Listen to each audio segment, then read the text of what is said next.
상파울루의 고층 빌딩 꼭대기에서 리카르도 멘데스는 자신이 세운 도시를 바라보며 앞으로 닥칠 일을 상상하지 못한다.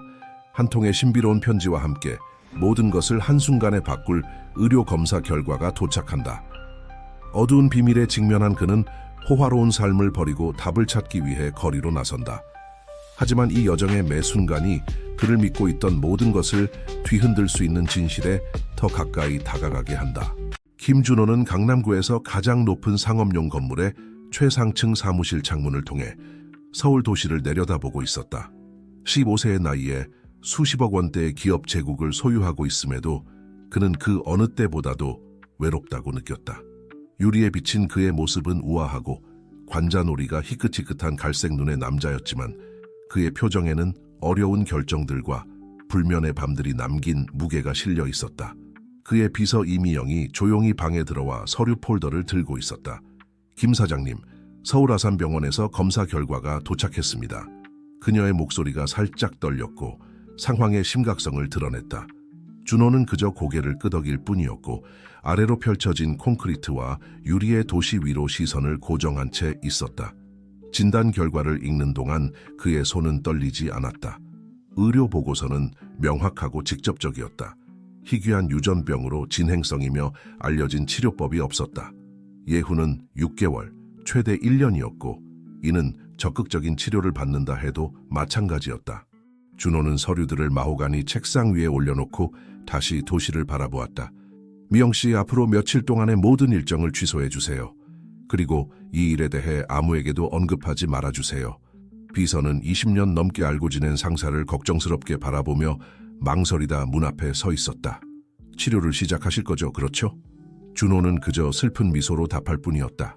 그날 밤 청담동에 있는 그의 펜트하우스에서 혼자 있던 준호는 위스키 잔을 손에 들고 자신의 인생을 되돌아보고 있었다. 거실 벽에는 비싼 예술 작품들이 걸려 있었지만 그에게는 아무 의미가 없었다. 그의 인생의 모든 것처럼 그저 투자일 뿐이었다. 수년간 그는 오직 사업에만 전념했다. 작은 기술 회사를 국내 최대 기업 중 하나로 성장시켰다. 하지만 이제 그 모든 돈이 무슨 의미가 있을까? 가까운 가족도 없었고 부모님은 이미 돌아가셨으며 진지한 관계는 늘 그가 누릴 수 없는 사치처럼 여겨졌다. 다음 날 아침 준호는 무기한 휴가를 떠난다고 발표하며 직원들을 놀라게 했다. 걱정스러운 주주들의 전화와 이사들의 끈질긴 메시지를 무시했다. 옷장에서 이탈리아산 정장들을 지나쳐 간단하고 눈에 띄지 않는 옷들을 골랐다. 거울을 보며 준호는 자신의 모습을 거의 알아보지 못했다. 더 이상 강력한 CEO가 아니라 그저 평범한 청바지와 낡은 셔츠를 입은 보통 사람이었다. 그때 그의 마음속에 한 가지 생각이 떠올랐다. 만약 그의 날들이 정말 얼마 남지 않았다면 어쩌면 이제야말로 인생에서 진정으로 중요한 것이 무엇인지 알아낼 때일지도 모른다는 것이었다. 필수품만 담은 배낭과 약간의 현금을 가지고 준호는 호화로운 아파트를 뒤돌아보지 않고 떠났다. 회사 휴대폰은 사무실 책상 위에 두고 간단한 선불폰을 구입했다. 그의 이전 삶과의 유일한 연결고리는 미영이었고 그녀는 비상 상황에 대비한 특별 지시를 받았다. 서울의 거리에서 그는 늘 위에서 내려다보던 익명의 군중 속에 섞여 들어갔다. 가명을 사용해 시내의 소박한 여관에 투숙했다. 밤에 간단한 침대에 누워 그는 이상한 자유로움을 느꼈다. 수년 만에 처음으로 예정된 회의도, 분석해야 할 보고서도, 내려야 할 기업 결정도 없었다. 이어지는 날들 동안 준호는 도시를 걸으며 사람들을 새로운 시각으로 관찰하기 시작했다. 공원에 앉아 노점상들과 대화를 나누고 작은 대중식당을 찾았다. 점차 그는 각 얼굴 뒤에 숨겨진 이야기들, 그의 유리탑에서는 결코 알아차리지 못했던 일상의 투쟁들을 인식하기 시작했다. 그런 산책 중 하나에서 그는 종로구에 있는 한 고아원 앞에서 멈췄다. 아이들이 마당에서 놀고 있었고 그들의 웃음소리가 거리에 울려 퍼졌다. 그곳을 책임지고 있는 듯한 나이든 여성이 호기심 어린 눈으로 그를 바라보았다. 우리 집을 구경하시겠어요?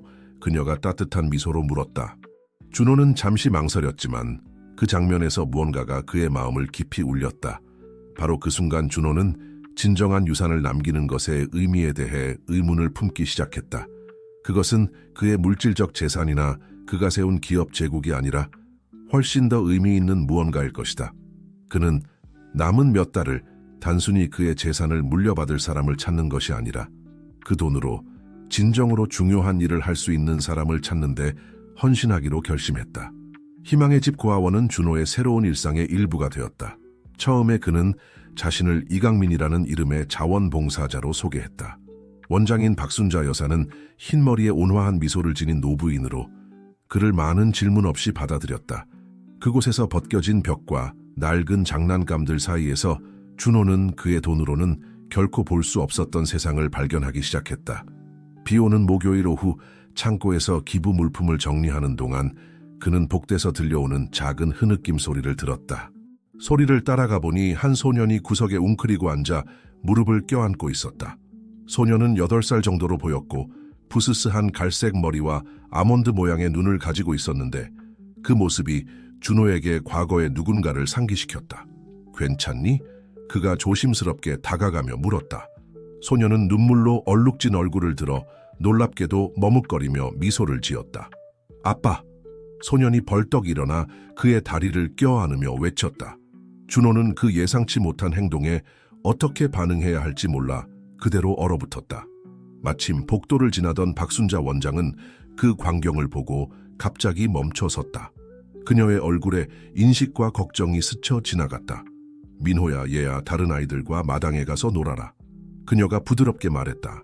소녀는 순종했지만 떠나기 전 준호에게 다시 한번 애정 어린 눈길을 보냈다. 우리 이야기를 나누어야 할 것 같아요. 박 원장이 말하며 그를 아이들의 그림과 오래된 사진들로 장식된 그녀의 소박한 사무실로 안내했다. 민호는 3개월 전에 이곳에 왔어요. 어머니인 송지원 씨가 데려왔죠. 그녀는 지금 어려움을 겪고 있어서 당분간 아이를 제대로 돌볼 수 없는 상황이에요. 송지원이라는 이름은 준호에게 번개처럼 충격을 주었다. 15년 전 그의 회사가 아직 초창기였을 때 그는 젊은 국어 교사와 열정적인 관계를 가졌었다. 지원은 그가 만난 모든 여성들과는 달랐다. 지적이고 이상주의적이며 그의 늘어나는 재산에 전혀 관심이 없었다. 그들의 관계는 단 몇 달밖에 지속되지 않았고 준호가 그녀가 제안한 미래 대신 해외 사업 기회를 선택했을 때 끝났다. 지원 씨가 한 번도 말하지 않았어. 준호는 자신도 모르게 수년간의 비자발적 부재를 느끼며 중얼거렸다. 박 원장은 아이의 어머니가 수술해서 회복하고 삶을 재정비하는 동안 민호가 일시적으로 고아원에 있다고 설명했다. 그 아이도 당신과 같은 희귀한 유전 질환을 가지고 있어요, 준호 씨. 원장이 그의 본명을 사용하며 놀라게 했다. 어떻게? 그가 말을 시작했지만 박 원장은 이해심 가득한 미소로 그를 멈추게 했다. 지원 씨가 저에게 당신에 대해 이야기했어요. 그녀는 수년간 여기서 자원봉사를 했죠. 당신이 나라에서 가장 부유한 사람 중 한 명으로 변모했을 때도 그녀는 늘 당신이 누구인지 알고 있었어요. 그날 밤 준호는 여관의 소박한 방에서 잠을 이루지 못했다. 박 원장의 말이 민호의 미소와 함께 그의 머릿속에서 메아리 쳤다. 그의 아들, 그의 특징뿐만 아니라 이제 그 자신의 생명을 위협하는 질병까지 물려받은 아들. 다음 날 아침, 준호는 지원을 찾기로 결심하고 고아원으로 돌아갔다. 박 원장은 그녀가 입원해 있는 병원 주소를 알려주었다. 강동구에 있는 공립병원이었다. 가는 길에 준호는 감정의 폭풍과 싸웠다. 지원은 어떻게 이 모든 것을 혼자 견뎌냈을까? 왜 그에게 아들의 존재를 한 번도 알리지 않았을까? 병원은 오래되고 붐비는 건물이었다. 3, 4호 병실에서 그는 최근 수술에서 회복 중인 지원을 발견했다. 문간에 서 있는 그를 보고 그녀는 놀라워하지 않았다. 언젠가는 나타날 줄 알았어요. 그녀는 침착한 목소리로 말했다. 특히 민호가 고아원에 가게 된 후에요. 이어진 대화는 그들의 이야기의 방향을 완전히 바꿔놓았다. 지원은 준호가 떠났을 때 쌍둥이를 임신 중이었다고 밝혔다. 당시 젊고 두려웠던 그녀는 그에게 알리지 않기로 결정했다. 포르투갈로 이사하는 친구의 도움을 받아 딸인 소희를 입양 보냈고 아들 민호는 한국에서 키웠다. 이제 그들은 서로가 필요해요. 지원이 말했다. 조용히 눈물을 흘리며. 소희도 민호와 같은 증상을 보이고 있어요. 둘 다 병이 빠르게 진행되고 있어요. 병실은 고통스러운 진실이 드러나는 장소가 되었다. 여전히 수술 후 회복 중인 지원은 준호에게 조용한 투쟁의 세월에 대해 이야기했다. 공립학교 국어 교사로서 그녀는 민호를 돌보고 그의 병에 대해 연구하는데 모든 자유시간을 바쳤다. 3개월 전에 소희에 대해 알게 됐어요. 지원이 병원 침대에서 자세를 고쳐 앉으며 설명했다. 포르투갈에 있는 제 친구 윤서가 첫 증상이 나타났을 때 절망적으로 연락해 왔어요.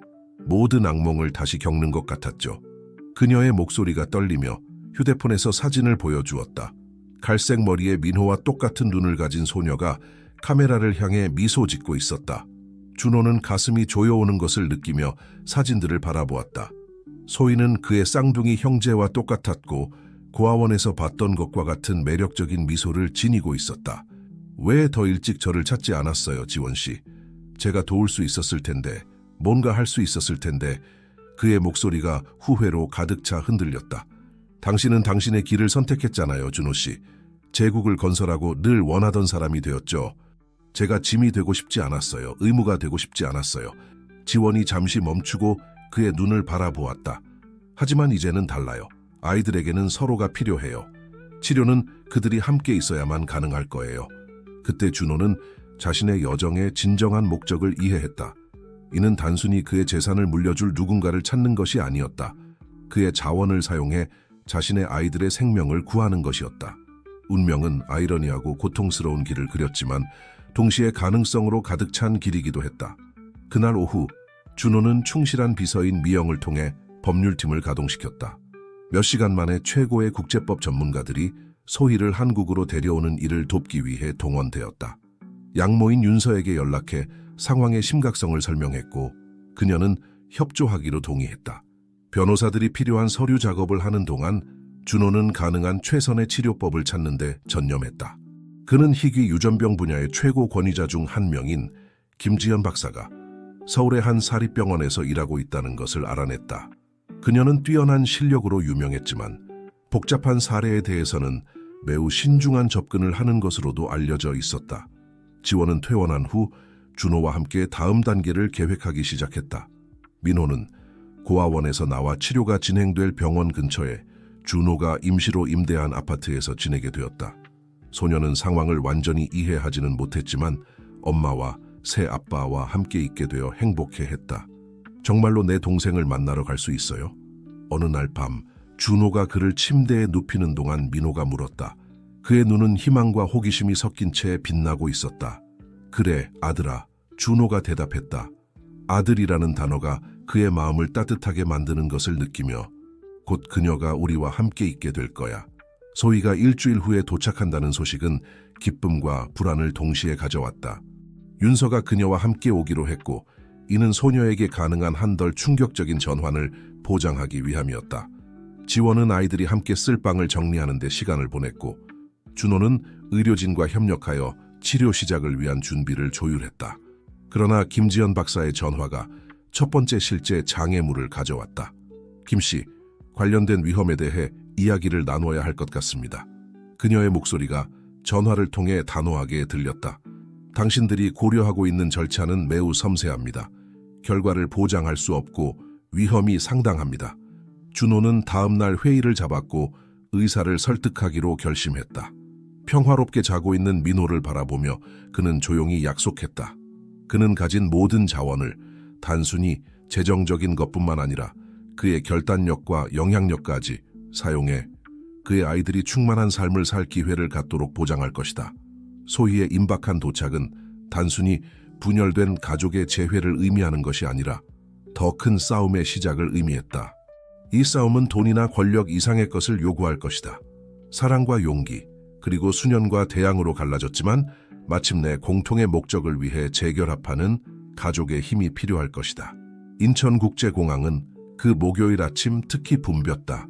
준호, 지원, 그리고 민호는 국제선 도착장 근처에서 초조하게 기다리고 있었다. 소녀는 직접 만든 다채로운 포스터를 들고 있었는데 거기에는 환영해요 소희야 라고 큰 글씨로 쓰여 있고 하트로 장식되어 있었다. 자동문이 열리자 윤서가 소희의 손을 잡고 나타났다. 소녀는 긴 여행으로 피곤해 보였지만 민호와 똑같은 생기 넘치는 눈을 가지고 있었다. 잠시 동안 모두가 침묵을 지켰고 이 만남의 중대함을 받아들이고 있었다. 민호가 먼저 얼음을 깼고 포스터를 들고 동생에게 달려갔다. 너 나랑 똑같이 생겼어. 그가 외치자 소희의 얼굴에 수줍은 미소가 피어났다. 아이들은 마치 마법의 거울 앞에 선 것처럼 서로를 호기심 어린 눈으로 관찰했다. 지원은 태어난 이후 처음으로 함께 있는 쌍둥이를 보며 눈물을 참을 수 없었다. 평소에는 감정을 잘 통제하던 준호도 목이 메는 것을 느꼈다. 윤서는 지원을 오랫동안 꼭 안았고 위로와 감사의 말을 속삭였다. 과거에 그토록 어려운 결정을 함께 나눴던 두 여성이 이제는 완전히 다른 상황에서 재회하고 있었다. 준호는 그 장면을 지켜보며 자신이 동시에 그 일부이면서도 외부인처럼 느껴졌다. 아파트로 가는 길은 쌍둥이들의 활기찬 대화로 가득 찼다. 그들은 마치 수년간의 이별이 전혀 없었던 것처럼 즉각적인 유대감을 형성한 듯했다. 소희는 포르투갈 억양이 있는 한국어로 말했지만 오빠와 완벽하게 소통할 수 있었다. 다음 날 김지연 박사와의 첫 상담이 예정되어 있었다. 대형 종합병원에 위치한 진료실은 완벽하게 정돈되어 있었다. 중년의 여성인 김 박사는 진지한 표정으로 아이들의 의료 기록을 자세히 검토했다. 상황이 우리가 생각했던 것보다 더 복잡합니다. 그녀가 몇 시간의 평가 후 선언했다. 당신들이 찾고 있는 치료법은 실험 단계에 있습니다. 상당한 위험이 있으며 특히 아이들의 특정 유전적 상태를 고려하면 더욱 그렇습니다. 그녀의 눈이 준호에게 향했다. 그리고 김 씨의 경우 당신 자신의 건강 상태가 모든 것을 더욱 복잡하게 만듭니다. 지원이 준호의 손을 꽉 잡았다. 우리에게 어떤 선택지가 있나요, 박사님? 그녀가 약간 떨리는 목소리로 물었다. 의사는 한숨을 쉬며 안경을 고쳐 썼다. 아이들에게 도움이 될 수 있는 실험적 프로토콜이 있습니다. 하지만 병원 윤리위원회의 승인이 필요할 거예요. 게다가 그녀가 의미심장하게 멈췄다. 이 절차는 관련된 모든 이에게 상당한 위험을 수반합니다. 준호가 의자에서 앞으로 몸을 기울였다. 박사님, 돈은 문제가 되지 않습니다. 세계 어디에서든 전문가를 모셔올 수 있고 최고의 팀을 구성할 수 있습니다. 김 박사가 단호한 손짓으로 그를 멈추게 했다. 김 씨, 이는 자원의 문제가 아닙니다. 의료 윤리와 전문적 책임의 문제입니다.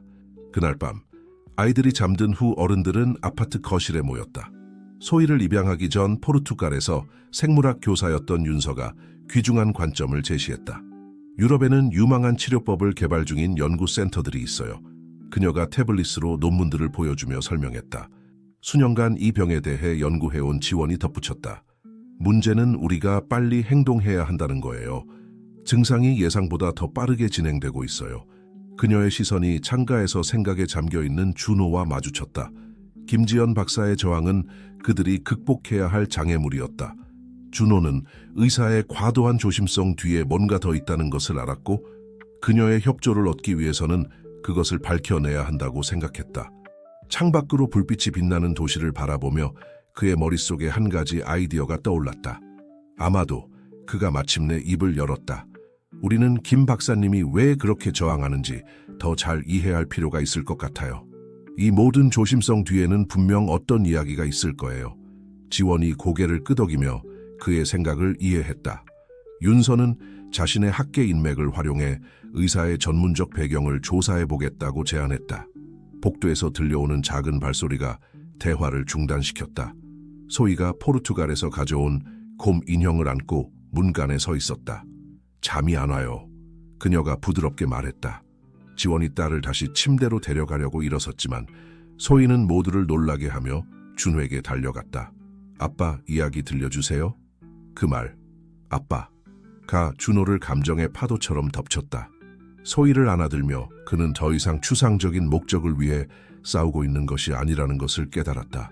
그는 자신의 가족을 위해 한때는 상상조차 할 수 없었지만 이제는 모든 것을 의미하는 미래를 위해 싸우고 있었다. 지원은 다음 며칠 동안 교사로서 수년간 개발한 연구 능력을 활용하여 김지연 박사의 배경을 조사하는 데 전념했다. 의과대학 도서관에서 특히 생산적인 오후를 보낸 후 그녀는 무언가 중요한 것을 발견했다. 15년 전 의사가 쓴 과학 논문으로 쌍둥이의 경우와 유사한 사례에 대한 것이었다. 그 텍스트는 같은 희귀 유전 질환을 가진 젊은 환자에 대한 실험적 치료를 상세히 설명하고 있었다. 노란 변색된 의학 저널의 페이지들은 단순한 과학적 데이터 이상의 것을 담고 있었다. 깊은 슬픔으로 끝난 희망의 이야기를 숨기고 있었다. 그 환자는 바로 김지연 박사 자신의 외아들인 준우였다. 이제 많은 것이 설명되네요. 지원이 그녀의 발견을 공유했을 때 준호가 말했다. 그들은 아파트 발코니에 앉아 민호와 소희가 아파트 단지의 놀이터에서 노는 것을 지켜보고 있었다. 아이들은 마치 수년간의 이별이 결코 존재하지 않았던 것처럼 놀라운 유대감을 발전시켰다. 한국에 계속 머물기로 결정한 윤서가 다른 접근법을 제안했다. 어쩌면 우리가 그녀에게 솔직해야 할 것 같아요. 우리가 그녀의 주저함을 이해한다는 것을 보여주고 동시에 이것이 그녀의 고통스러운 경험을 긍정적인 것으로 바꿀 수 있는 기회라는 것도 알려주는 거죠. 다음 날 아침 지원은 김지연 박사와의 상담을 요청했지만 이번에는 혼자 갔다. 그녀는 의사를 그녀의 진료실에서 만났는데 그곳은 책과 서류들로 둘러싸여 있었다. 박사님, 지원이 시작했다. 조심스럽게 그 논문을 책상 위에 올려놓으며 제가 조사하는 동안 이것을 발견했어요. 의사의 얼굴이 그 문서를 알아보자 창백해졌다. 잠시 동안 방 안에는 침묵만이 가득했다. 준우는 제 아들이었어요. 그녀가 마침내 억눌린 감정이 가득한 목소리로 말했다. 그 아이는 겨우 12살이었을 때 그 시술이. 그녀의 목소리가 흔들렸지만 그녀의 눈은 마른 채로 있었다. 마치 오래전에 모든 눈물을 다 흘린 것처럼. 그 이후로 의사가 침착함을 되찾으며 계속했다. 저는 다시는 어떤 가족도 그런 고통을 겪게 하지 않겠다고 맹세했어요. 위험이 너무 크죠. 지원은 그 다른 여성의 고통을 이해하는 어머니의 마음으로 참을성 있게 들었다. 김 박사님, 지원이 부드럽게 말했다. 당신의 두려움을 이해해요. 하지만 우리 상황을 다른 각도에서 바라봐 주세요. 치료 없이는 우리 아이들에게 기회가 없어요. 치료를 받으면 희망이 있죠. 준호에게 일어난 일은 비극적이었지만 당신의 경험이 민호와 소희를 돕는 데 결정적일 수 있어요. 의사는 일어나 창가로 걸어가 아래 병원의 움직임을 지켜보았다. 가장 아이러니한 게 뭔지 아세요? 그녀가 돌아서지 않은 채 물었다. 그 이후로 우리는 훨씬 더 안전한 프로토콜을 개발했어요. 의학은 지난 15년 동안 크게 발전했죠. 하지만 두려움은 여전히 남아있어요. 지원이 그녀에게 다가가 부드럽게 어깨에 손을 얹었다. 때로는 우리의 가장 큰 두려움이 우리를 가장 큰 성취로 이끌 수 있어요, 박사님. 당신은 이 싸움에서 혼자가 아니에요. 우리에겐 함께 일하고 책임을 나눌 준비가 된 팀이 있어요. 그 순간 김지연 박사의 표정에서 무언가가 변했다. 그녀는 책상으로 돌아와 민호와 소희의 의료 기록을 다시 한번 새로운 시각으로 살펴보았다. 새로운 치료 프로토콜이 있어요. 그녀가 더 전문적인 어조로 시작했다. 쌍둥이의 특수한 상황을 고려해 절차를 조정할 수 있을 것 같아요. 지원은 희망으로 가슴이 뛰는 것을 느꼈다. 의사는 계속해서 기술적인 세부 사항을 설명했지만 이제 그녀의 말에는 다른 에너지가 담겨 있었다. 더 이상 마비시키는 두려움이 아니라 경험 많은 전문가에 필요한 주의였다. 구체적인 프로토콜을 만들려면 며칠이 필요할 거예요. 김 박사가 마침내 말했다. 그리고 아이들과 김준호 씨 모두에 대해 추가 검사를 해야 할 겁니다. 잠시 멈춘 후 그녀는 지원을 똑바로 바라보았다. 결과를 약속할 순 없지만 제가 알고 있는 모든 것을 동원해 최선을 다하겠다고 약속드릴 수 있어요. 진료실을 나오면서 지원은 즉시 준호에게 전화를 걸었다. 이 소식은 모두에게, 특히 상황을 완전히 이해하지는 못하지만 주변 어른들의 불안을 느끼고 있던 아이들에게 새로운 희망을 가져다 줄 것이었다. 이후 몇 주 동안 아파트는 작전 본부로 변모했다. 한때 가족들의 휴식 공간이었던 거실은 이제 의료 문서, 검사 결과, 그리고 커피 테이블 위에 펼쳐진 과학 논문들로 가득 찼다. 준호, 지원, 그리고 윤서는 김지연 박사가 개발한 프로토콜의 모든 세부 사항을 공부하며 교대로 시간을 보냈다. 민호와 소희는 상황의 복잡성을 모른 채 자신들만의 일상을 만들어갔다. 매일 아침 병원에서의 검사 전에 그들은 함께 앉아 아침을 먹으며 이야기를 만들어내고 꿈을 공유했다. 소희는 이제 거의 억양 없이 한국어를 구사했고 민호는 포르투갈식 한국어 단어를 몇 개 배워 둘만의 독특한 방언을 만들어냈다. 아빠, 우리가 왜 병원에 자주 가야 해요?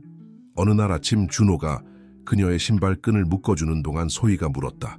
그녀의 큰 눈이 호기심과 순수함이 섞인 채 그를 바라보고 있었다. 준호는 그녀 옆에 앉아 조심스럽게 말을 골랐다. 포르투갈과 한국에서 너희가 많이 피곤해했던 걸 기억하니? 그가 시작했다. 소희가 고개를 끄덕였다. 의사 선생님들이 너희가 더 좋아지도록 노력하고 있어. 우리가 함께 맞추고 있는 아주 특별한 퍼즐 같은 거야. 소녀는 설명에 만족해 미소 지으며 오빠를 찾아 뛰어갔다. 김지연 박사는 접근 방식을 완전히 바꿨다. 초기의 신중함은 이제 강렬한 헌신으로 바뀌었다. 그녀는 매일 의료팀과 회의를 하고 국제 전문가들과 상담하며 치료의 모든 측면을 개선했다. 쌍둥이의 사례는 그녀의 개인적인 사명이 되었다. 치료는 3단계로 진행될 거예요. 그녀가 가족과의 회의에서 설명했다. 먼저 예비 치료로 아이들을 준비시켜야 해요. 그 다음 준호 씨와 쌍둥이 모두가 관여하는 주요 절차를 실시할 겁니다. 마지막으로 중요한 회복과 적응 기간이 있을 거예요. 한국의 무기한 체류를 결정한 윤서는 이 과정에서 핵심적인 역할을 맡게 되었다. 그녀의 생물학 배경과 소희와의 정서적 유대 덕분에 그녀는 복잡한 의학 용어를 아이들이 이해할 수 있는 설명으로 번역할 수 있었다. 지원은 밤을 새워 전 세계의 유사한 사례들을 연구하며 치료의 성공에 도움이 될 수 있는 정보를 찾았다. 그녀의 침대 옆 테이블에는 과학 논문들과 메모가 쌓여 있었고 노트북은 항상 전문 의학 포럼들에 접속되어 있었다. 준호는 한편 가능한 모든 자원을 동원했다. 그는 최고의 가정간호 전문가들을 고용하고 시술 후 필요한 의료 장비들로 아파트를 개조했으며 치료 기간 동안 어떤 것도 부족하지 않도록 특별 기금을 마련했다. 어느 오후 아이들이 방에서 놀고 있는 것을 지켜보던 준호는 갑자기 어지러움을 느꼈다. 그의 상태도 악화되고 있었지만 그는 어떤 약점의 징후도 보이지 않으려 했다. 그를 너무나 잘 아는 지원은 그의 창백함을 눈치채고 조용히 그를 소파로 안내했다. 당신도 자신을 돌봐야 해요. 그녀가 그의 손을 잡으며 속삭였다. 아이들에게는 당신이 강한 모습으로 있어야 해요. 준호는 그녀의 손을 꼭 쥐며 잠시 나약한 모습을 보이는 것을 허용했다. 지금 흔들릴 순 없어요, 지원 씨. 우리가 이렇게 가까이 왔는데. 마침내 시술 날짜가 정해졌다. 김지연 박사는 최상의 조건을 보장하기 위해 병원의 한 층 전체를 예약했다. 다양한 분야의 전문가로 구성된 의료팀은 매일 시술 시뮬레이션을 실시했다. 큰 날 전날 저녁, 가족들은 특별한 저녁 식사를 위해 모였다. 윤서는 소희가 가장 좋아하는 음식인 포르투갈식 대구 요리를 준비했고 지원은 민호가 좋아하는 브리가데이루를 만들었다. 아이들은 신이 나서 모든 것을 큰 모험처럼 대했다. 내일 우리는 슈퍼히어로가 될 거예요. 민호가 선언하자 모두가 웃었다. 소희가 덧붙였다. 그리고 아빠는 우리의 동료 영웅이 될 거예요. 준호는 그 순진한 말들에 가슴이 조여오는 것을 느꼈다. 그날 밤 아이들이 잠든 후에도 어른들은 깨어 있었고 각자 자신의 생각과 기도에 잠겨 있었다. 내일은 모두가 기다리고 두려워하던 순간을 가져올 것이다. 보장은 없지만 희망으로 가득 찬 여정의 시작이었다. 아침이 밝았고 서울은 마치 다가올 일에 숨을 죽이고 있는 듯 부드러운 안개로 덮여 있었다. 아파트에서의 아침은 조용하고 체계적이었다. 지원은 의사의 지시에 따라 아이들에게 병원용 특별 옷을 입혔고 윤서는 가벼운 아침 식사를 준비했다. 준호는 쌍둥이 방 문간에 서서 모든 세부 사항을 기억 속에 새기며 지켜보고 있었다. 소희가 좋아하는 곰인형을 작은 가방에 넣는 방식, 민호가 병원 방을 꾸미기 위해 자신의 그림들을 가져가겠다고 고집하는 모습, 두 아이 모두가 앞으로 일어날 일의 규모를 완전히 이해하지 못하면서도 유지하고 있는 용감한 미소.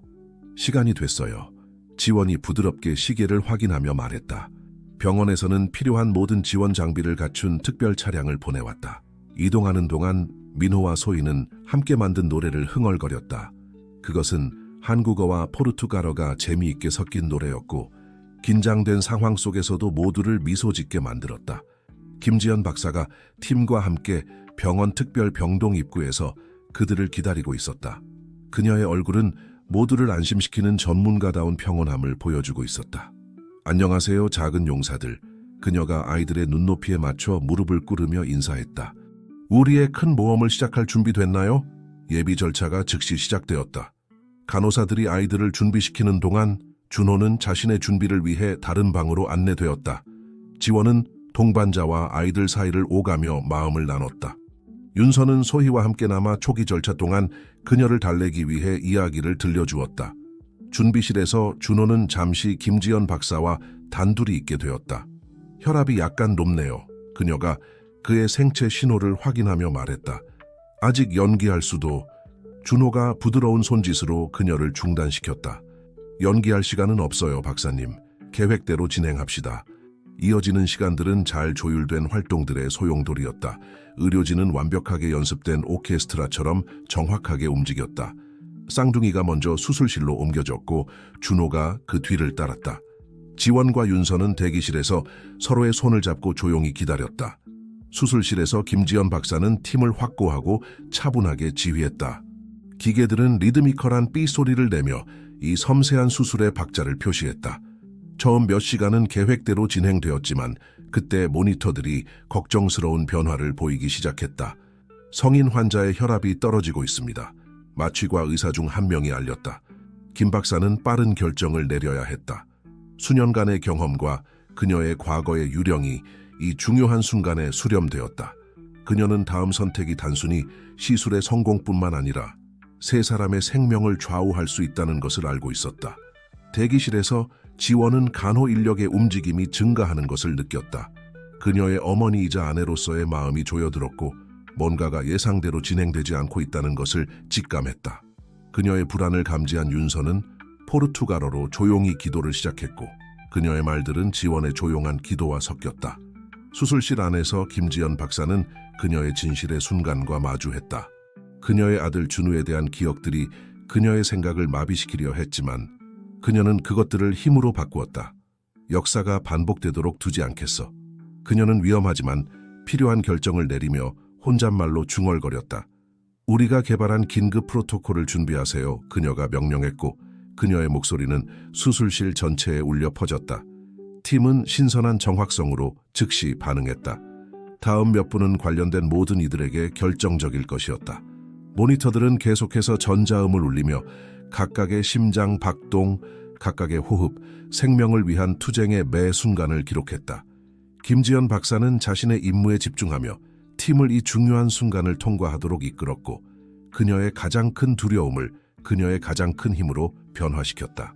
대기실의 시계가 18시 45분을 가리킬 때 김지연 박사가 마침내 수술실에서 나왔다. 그녀의 얼굴은 피로를 보여주고 있었지만 눈빛은 다른 강도로 빛나고 있었다. 지원과 윤서는 즉시 일어섰고 그들의 심장은 소식을 기다리며 멈춘 듯했다. 시술이 완료되었습니다. 의사가 잠시 앉으며 발표했다. 예상했던 것보다 더 복잡했지만 모두를 안정화시키는 데 성공했습니다. 앞으로 48시간이 매우 중요할 것입니다. 그녀의 목소리에는 책임감의 무게가 실려 있었지만 희망의 기색도 감지되었다.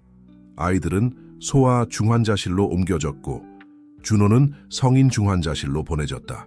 의료팀은 집중치료 중에도 쌍둥이가 함께 있을 수 있도록 특별한 방을 준비했다. 지원은 아이들과 함께 있을 수 있는 특별 허가를 받았고 윤서는 소희와 준호를 번갈아 방문했다. 소아 중환자실에서 민호와 소희는 깊이 잠들어 있었고 모든 생체 신호를 기록하는 모니터에 연결되어 있었다. 지원은 그들의 평온한 얼굴을 지켜보며 어떤 변화의 징후라도 찾으려 했다. 수십 년의 경력을 가진 중년의 여성인 이영숙 수간호사가 부드럽게 다가왔다. 이 꼬마들은 진정한 전사예요. 그녀가 이불을 조심스럽게 정리하며 말했다. 여기서 많은 아이들을 봤지만 이 둘은 특별한 힘을 가지고 있어요. 지원은 눈물을 참으며 미소 지었고 그 경험 많은 간호사의 조용한 지지에 감사했다. 옆방에서 준호가 의식을 되찾기 시작했다. 김지연 박사는 그의 생체 신호의 모든 변화에 주의를 기울이며 필요에 따라 프로토콜과 약물을 조정했다. 윤서는 방문 중 그가 완전히 깨어나기도 전에 아이들의 이름을 중얼거리는 것을 알아차렸다. 시간은 마치 며칠처럼 느리게 흘렀다. 간호팀은 정확한 교대로 일하며 모든 세부 사항을 모니터링했다. 의사들은 자주 회진을 돌며 조용히 모든 새로운 발전에 대해 논의했다. 김지연 박사는 거의 병원을 떠나지 않고 수술 후 과정의 모든 측면을 직접 감독했다. 둘째 날 아침, 소희가 처음으로 눈을 떴다. 엄마? 그녀가 부드럽게 불렀고 목소리는 여전히 쉬어 있었다. 지원은 즉시 그녀 옆에 있었고 작은 손을 잡았다. 여기 있어 우리 딸 민호도 바로 옆에서 자고 있어. 소녀는 약하게 미소 지으며 고개를 돌려 오빠를 바라보았다. 몇 시간 후 민호도 깨어났다. 그의 첫 질문은 아버지에 대한 것이었고 이는 그의 나이에 비해 놀라운 상황 이해도를 보여주었다. 그 순간 함께 있던 윤서는 가능한 한 빨리 소식을 전하겠다고 약속했다. 김지연 박사는 수술 후 첫 결과에 대해 철저한 분석을 수행했다. 초기 지표들은 유망해 보였지만 그녀는 아직 확정적인 결론을 내리기에는 이르다는 것을 알고 있었다. 그녀의 사무실에서 그녀는 데이터를 메모와 비교하며 치료 조정이 필요한 어떤 징후라도 찾고 있었다. 준호는 여전히 강한 약물의 영향 아래 있었지만 회복에 일관된 징후를 보이기 시작했다. 그의 첫 번째 의식 있는 순간들은 아이들에 대해 묻는 데 대디차다 되었고 이는 가장 경험 많은 의사들조차 감동시켰다. 셋째 날, 김지연 박사는 쌍둥이를 잠시 아버지에게 데려가는 것을 허락했다. 비록 짧았지만 이 만남은 모두에게 새로운 에너지를 가져다 주었다. 준호는 비록 쇠약해 보였지만 침대에서 활기차게 손을 흔드는 아이들을 보며 미소 지을 수 있었다. 아빠, 우리 똑같은 잠옷 입었어요. 민호가 병원 가운을 가리키며 외쳤다. 소희가 덧붙였다. 간호사 선생님이 우리가 병원에서 가장 용감한 환자래요. 이 간단한 기쁨의 순간은 방안을 거의 만질 수 있을 것 같은 희망으로 가득 채웠다. 지원은 모순된 감정들로 가득 찬 채 그 장면을 지켜보았다. 두려움, 희망, 사랑, 감사함. 그녀 옆에 있던 윤서는 조용히 그녀의 손을 잡고 있었고 둘 다 모든 장애물을 극복하는 가족의 연결의 힘을 목격하고 있었다. 이어지는 몇 주 동안 집중적인 관리와 지속적인 모니터링이 이루어졌다. 병원은 김가족에게 제2의 집이 되었고 지원과 윤서는 교대로 아이들과 준호 곁을 지켰다. 김지연 박사는 쉬지 않고 일하며 회복 과정의 모든 단계를 직접 감독했다. 민호와 소희는 아이들 특유의 회복력으로 병원 생활에 놀랍도록 잘 적응했다. 그들은 병실을 상상의 세계로 변모시켰고 벽을 다채로운 그림으로 장식하고 병원 슈퍼히어로에 대한 이야기를 만들어냈다. 그들의 웃음소리가 복되어 울려 퍼지며 가장 긴장된 순간에도 기쁨을 가져다 주었다. 준호의 회복은 더 느리고 도전적이었다.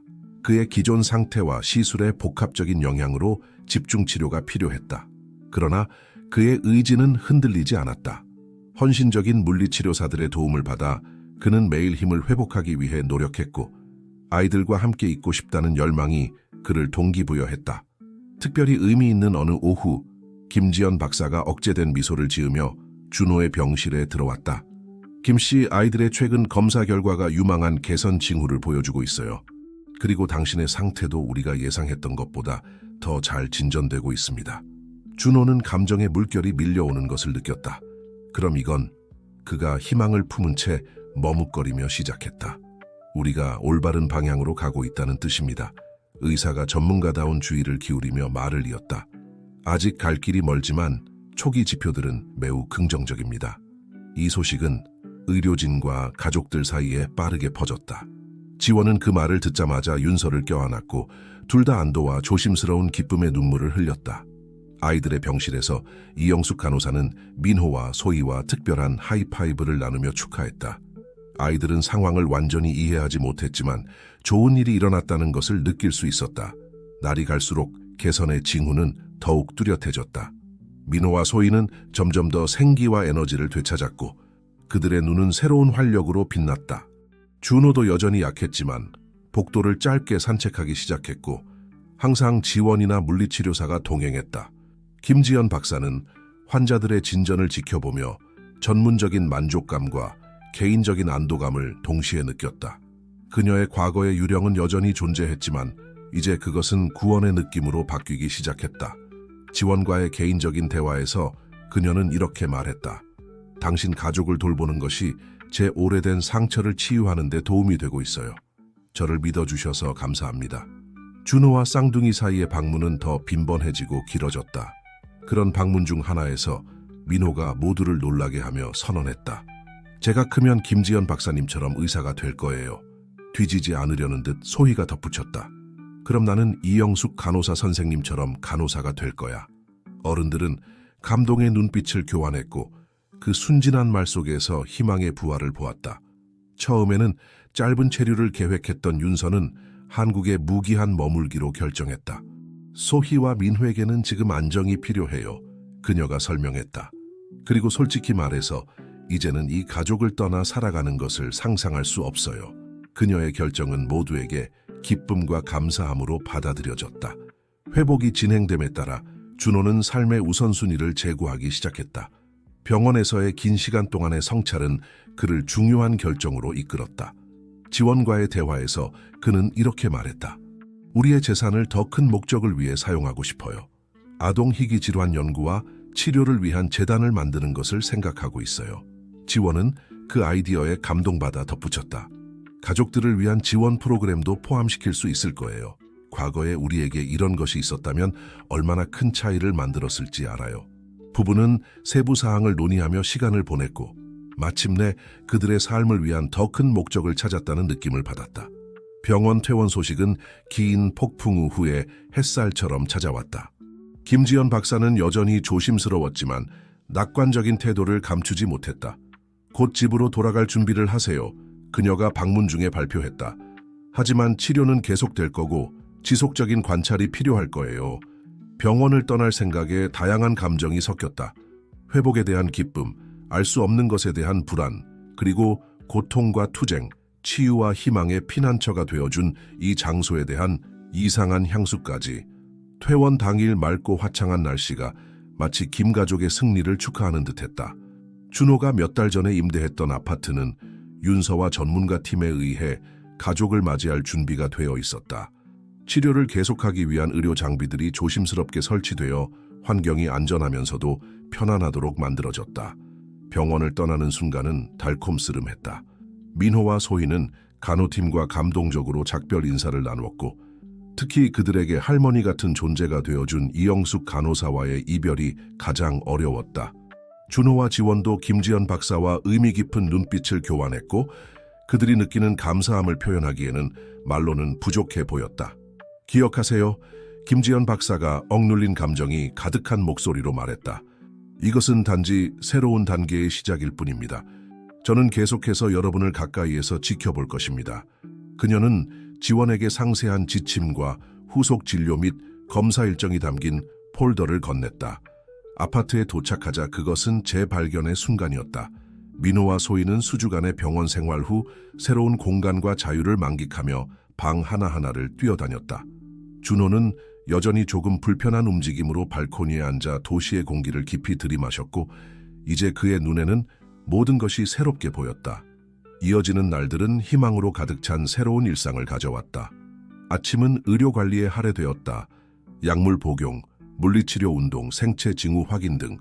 그러나 오후에는 가족의 단합과 삶을 축하하는 활동들로 채워졌다. 지원은 최근의 경험에 영감을 받아 교사로서의 경력을 새로운 초점을 맞춰 재개하기로 결정했다. 그녀는 장기 치료를 받는 아이들을 위한 교육 프로그램을 개발하기 시작했고 교육 경험과 최근의 병원 생활 경험을 결합했다. 어떤 아이도 어려운 상황에서 배우고 꿈꿀 기회를 놓치지 않도록 하고 싶어요. 그녀가 열정으로 빛나는 눈으로 설명했다. 준호는 재단 프로젝트에 온전히 몰두했다. 변호사, 의사, 자선 전문가들과의 가상회의에 많은 시간을 할애했다. 단순히 또 하나의 기관을 만들고 싶지 않아요. 그가 밤에 지원과 대화하며 말했다. 우리가 거의 잃을 뻔했던 희망을 다른 가족들에게 줄 수 있는 무언가를 만들고 싶어요. 윤서는 가족의 필수적인 일부가 되어 집안일을 조율하며 모두의 웰빙을 위해 모든 것이 완벽하게 돌아가도록 했다. 그녀의 존재는 단순한 실질적 도움을 넘어 가정의 따뜻한 포르투갈의 정취를 더했다. 김지연 박사와의 정기적인 방문은 항상 좋은 소식을 가져왔다. 쌍둥이는 치료에 놀랍도록 잘 반응했고 그들의 젊은 신체는 놀라운 회복력을 보여주었다. 준호도 더 천천히지만 꾸준한 개선 징후를 보였다. 이러한 진료 중 하나에서 김 박사는 흥분된 소식을 전했다. 우리는 여러분의 사례에 대한 논문을 국제의학저널에 발표할 준비를 하고 있어요. 이 치료의 성공은 다른 많은 가족들에게 문을 열어줄 수 있을 것입니다. 한때 고통스러운 과거의 무게를 짊어졌던 의사는 이제 자신의 일을 통해 구원을 찾은 듯한 만족감을 발산했다. 달이 지나면서 삶은 새로운 정상 상태를 찾아갔다. 건강이 안정된 민호와 소희는 학교로 돌아갈 수 있었다. 그들의 극복 이야기는 그들을 또래들 사이에서 작은 유명 인사로 만들었고 둘 다 희망의 대사 역할을 즐겼으며 항상 도움이 필요한 사람들에게 미소나 격려의 말을 건넬 준비가 되어 있었다. 준호는 여전히 자신의 상태에 장기적인 영향과 싸우고 있었지만 재단 운영에서 새로운 목적을 찾았다. 한때 오직 이익 창출에만 집중되었던 그의 사업 능력은 이제 다른 가족들의 삶에 긍정적인 영향을 최대화하는 데 사용되었다. 시술 후 약 1년이 지난 어느 화창한 일요일 오후, 김 가족은 한강공원에서 피크닉을 위해 모였다. 잔디밭에서 자유롭게 뛰놀며 웃고 있는 민호와 소희를 바라보며 준호는 지원의 손을 잡았고 그의 눈에는 감동의 눈물이 고였다. 저들을 봐요. 그가 속삭였다. 1년 전만 해도 우리는 이런 순간을 꿈꾸는 것조차 감히 하지 못했어요. 지원은 고개를 끄덕이며 동반자의 어깨에 기대었다. 당신이 당신의 유산을 물려줄 만한 사람을 찾고 싶어 했던 것에서 모든 것이 시작되었다는 게 놀랍지 않나요? 그녀가 미소 지으며 대답했다. 가까이에 앉아있던 윤서는 조용히 주스 잔을 들어 무언의 건배를 했다. 말이 필요 없었다. 세 어른이 나누는 눈빛은 감사, 사랑, 그리고 인생의 진정한 보물은 은행 계좌로 측정될 수 없다는 깊은 이해를 말해주고 있었다. 서울의 지평선 너머로 해가 지며 하늘을 주황색과 분홍색 톤으로 물들이는 동안 김 가족은 그들이 물질적인 재산보다 훨씬 더 가치 있는 것을 찾았다는 것을 알고 있었다. 그들은 가족의 의미, 희망의 힘, 그리고 진정으로 사는 것의 본질을 재발견했다. 그리고 그렇게 그들의 고통과 투쟁, 그리고 부활의 여정을 목격한 도시의 다채로운 하늘 아래에서 그들은 서로를 껴안았을 뿐만 아니라 미래도 함께 품었다. 그들만을 위한 것이 아닌 그들의 모범과 재단을 통해 앞으로 그들의 삶이 접촉할 모든 이들을 위한 가능성과 사랑, 그리고 더 나은 날들의 약속으로 가득 찬 미래를. 결국 준호 김의 유산은 원화나 기업으로 측정되지 않을 것이다. 그것은 언젠가 도움을 받게 될 아이들의 미소, 희망을 찾은 부모들의 안도의 눈물, 그리고 때로는 우리의 가장 큰 시련이 우리를 가장 큰 목적으로 이끌 수 있다는 확신 속에서 측정될 것이다. 시술 후 5년이 지난 지금, 한강공원에서의 그 오후는 김 가족의 특별한 여정에서 하나의 이정표가 되었다. 시간은 늘 그렇듯이 변화와 성장, 그리고 걸어온 길에 대한 더 깊은 이해를 가져왔다. 준호는 이제 50세가 되어 새로운 사무실 테라스에서 도시를 내려다보고 있었다. 더 이상 차가운 기업의 펜트하우스가 아닌 김준호 희귀질환 재단의 중심부에 위치한 따뜻한 공간이었다. 한때 숫자와 그래프에만 고정되어 있던 그의 시선은 이제 벽에 걸린 재단의 도움을 받은 가족들의 사진을 보며 밝아졌다. 그의 삶의 변화는 단순히 외적인 것이 아니었다. 여전히 자신의 상태에 자녀 영향과 씨름하고 있었지만 준호는 전에는 불가능해 보였던 균형을 찾았다. 끊임없는 재정적 성공 추구는 이제 가장 필요로 하는 이들에게 희망을 주는 더 고귀한 사명으로 바뀌었다. 지원은 장기 치료를 받는 아이들을 위한 교육에 혁명을 일으켰다. 처음에는 필요에 의해 태어난 그녀의 프로그램이 이제는 전국의 병원에서 시행되고 있었다. 그녀는 시간을 가르치고 재단의 교육 프로그램을 조정하고 가장 중요하게는 늘 꿈꿔왔던 현재의 어머니가 되는 것 사이에서 분배했다. 이제 13세가 된 민호와 소희는 한때는 상상할 수 없었던 방식으로 꽃피고 있었다. 민호는 어린 시절의 선언에 충실하게 의사가 되고 싶다는 열망을 확고히 했다. 그의 뛰어난 성적과 타고난 공감 능력은 그 꿈을 실현하기 위한 올바른 길로 그를 이끌고 있었다. 소희는 반면에 예술에 대한 열정을 발견했고 소아과 병동의 다채로운 벽화를 그려 다른 치료 중인 아이들에게 기쁨을 주는데 자신의 재능을 사용했다. 한국에 영구적으로 머물기로 결정한 윤서는 가족뿐만 아니라 재단에도 없어서는 안 될 존재가 되었다. 그녀의 생물학 지식과 국제적 경험은 재단이 후원하는 연구 프로젝트의 귀중한 자산이 되었다. 그 이상으로 그녀는 사랑받는 이모이자 변함없는 친구, 가족의 원을 완성하는 연결고리였다. 김 가족의 삶과 깊이 얽혀있던 김지연 박사도 자신만의 치유의 여정을 경험했다. 쌍둥이 치료의 성공은 단순히 생명을 구한 것이 아니라 의학에 대한 그녀의 열정을 되살렸다. 이제 그녀는 희귀 유전 질환 치료의 새로운 지평을 열기 위해 국제 연구팀을 이끌고 있었다. 김준호 희귀질환재단은 가장 낙관적인 기대를 뛰어넘어 성장했다. 개인적인 구원 프로젝트로 시작된 것이 이제 전국의 가족들에게 희망의 등대가 되었다. 재단은 단순히 치료를 위한 재정적 지원만 제공하는 것이 아니라 심리적 지원, 법률 자문, 그리고 아마도 가장 중요하게는 비슷한 도전에 직면한 사람들이 이해와 연대를 찾을 수 있는 공동체를 제공했다. 특별한 오후, 가족들은 재단 설립 5주년을 축하하기 위해 모였다. 건물의 메인 강당에서 열린 행사에는 환한 얼굴들로 가득했다. 도움을 받은 환자들, 협력 의사들, 헌신적인 자원봉사자들, 그리고 물론 모든 것을 가능하게 만든 팀이 모여 있었다. 준호가 지원, 민호, 소희와 함께 무대에 올라 연설을 시작했다. 청중을 바라보며 그는 압도적인 감정을 느꼈다. 5년 전 그가 목이 메어 시작했다. 저는 제 재산과 인생의 목적을 찾지 못한 채 길을 잃은 사람이었습니다. 오늘 기적이라고 밖에 표현할 수 없는 일련의 사건들 덕분에 저는 여러분 앞에 단순히 부자가 아닌 진정으로 축복받은 사람으로 서 있습니다. 그는 잠시 멈추고 사랑스럽게 가족을 바라보았다. 이 재단은 개인적인 고통, 두려움, 그리고 마침내 희망의 여정에서 태어났습니다. 하지만 여러분 모두의 사랑, 헌신, 용기 덕분에 성장했습니다.